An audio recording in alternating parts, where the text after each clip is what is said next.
నమస్తే. అనురాధారావు బాలల హక్కు సంఘం ప్రెసిడెంట్. జూలై 3 జాతీయ ప్లాస్టిక్ కవర్ వాడకం మానే దినం. అంటే ఇదొక తేదీ కాదు, ప్రకృతి కోసం మనం తీసుకునే మంచి నిర్ణయం. ప్లాస్టిక్ మహమ్మారి ప్రపంచాన్ని కబళించి వేస్తుంది. ఎక్కడ చూసినా ప్లాస్టిక్ బ్యాగులు. ప్రపంచవ్యాప్తంగా ప్రతి సంవత్సరం 500 బిలియన్ ప్లాస్టిక్ బ్యాగులు వాడుతున్నారు.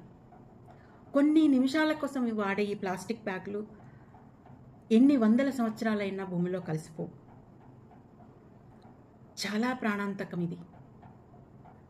ప్రకృతిని మనం కలుషితం చేసేస్తున్నాం ప్లాస్టిక్ కవర్లతో. పిల్లలకు అంటే భవిష్యత్ తరాలు పిల్లలు వాళ్లకు ఇవి పెను ప్రమాదకారిగా మారుతున్నాయి. కాబట్టి ప్లాస్టిక్ వాడకాన్ని మానేద్దాం. ఖచ్చితంగా నిర్ణయం తీసుకుందాం. ప్లాస్టిక్ బ్యాగుల బదులు జూట్ బ్యాగులు, జూట్ కవర్సు, కాటన్ బ్యాగులు, పేపర్ బ్యాగ్స్ ఇవన్నీ వాడకాన్ని పెంచే విధంగా మనం ఆ దిశగా ప్రయత్నిస్తే బాగుంటుంది. పిల్లలకు మరీ ప్రాణాంతకం.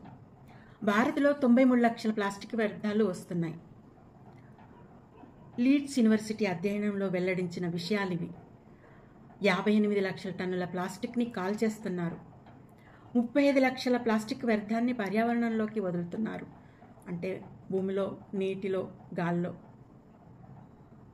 నీళ్ళలో ఈ ప్లాస్టిక్ వ్యర్థాలు అంటే సముద్ర జలాల్లో వేసినప్పుడు సముద్రంలో ఉండే జీవరాశి చనిపోయే ప్రమాదం ఉంది. ఎందుకంటే ప్లాస్టిక్ తినేసినప్పుడు వాటికి హానికరం జరుగుతుంది. రోడ్లపైన ప్లాస్టిక్ కవర్లు వేస్తే జంతువులు తినేస్తున్నాయి. అంటే ఆవులు, గేదెలు ఇవి. మరి వాటిల్లో ప్రాబ్లం అవుతుంది కదా. ప్లాస్టిక్ కరగదు. వేడి పదార్థాలు పూసినప్పుడు ప్లాస్టిక్ కరుగుది. ఆ పదార్థంలోకి ఆ విషాన్ని పంపిస్తుంది.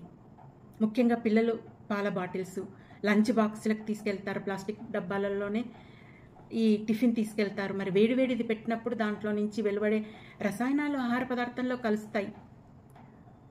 మరి అది చాలా డేంజర్ కదా పిల్లలకు. ప్లాస్టిక్ వ్యర్థాలను బయట కాలుస్తారు. కాల్చినప్పుడు దానివల్ల విడుదలయ్యే కార్బన్ మోనాక్సైడ్ వల్ల దాన్ని పీల్చుకోవడం వల్ల చాలా హానికరం పిల్లలకు. అది గుండె సంబంధ వ్యాధులు రావచ్చు, శ్వాసకోశ ఇబ్బందులు రావచ్చు, క్యాన్సర్ లాంటి ప్రమాదకర జబ్బులు రావచ్చు, నర్వ్స్ ప్రాబ్లం రావచ్చు. పిల్లలు చాలా సున్నితంగా ఉంటారు. సున్నితంగా ఉండే పిల్లలకు ఈ కార్బన్ మోనాక్సైడ్ లోపలికి వెళ్ళిందంటే ఎంత ప్రమాదకారి.